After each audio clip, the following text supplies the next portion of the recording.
Punjab કિંગ્સે IPL 2025ની ફાઇનલમાં પ્રવેશ કર્યો છે। કેપ્ટન શ્રેયસ અય્યરની શાનદાર ઇનિંગ્સને કારણે પંજાબ 11 વર્ષ પછી ફાઇનલમાં પહોંચ્યું છે। પંજાબે મુંબઈ દ્વારા આપવામાં આવેલા 204 રનના લક્ષ્યાંકને પ્રાપ્ત કર્યું હતું। પંજાબ કિંગ્સે મુંબઈ ઇન્ડિયન્સને 5 વિકેટથી હરાવ્યું છે। કેપ્ટન અય્યરે શાનદાર બેટિંગ કરી અને 41 બોલમાં 87 રનની ઇનિંગ રમી હતી।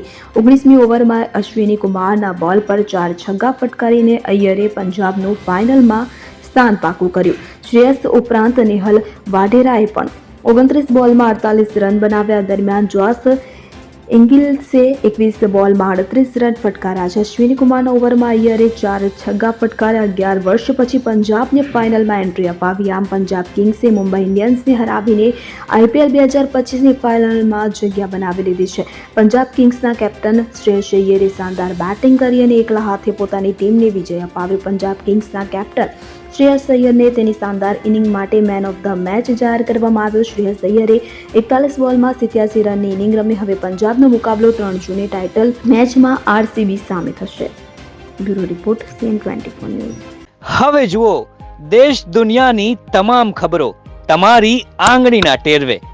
ઉઠાવો મોબાઈલ અને ગૂગલ પ્લે સ્ટોર પરથી ડાઉનલોડ કરો અમારી CN24 ન્યૂઝ મોબાઈલ એપ।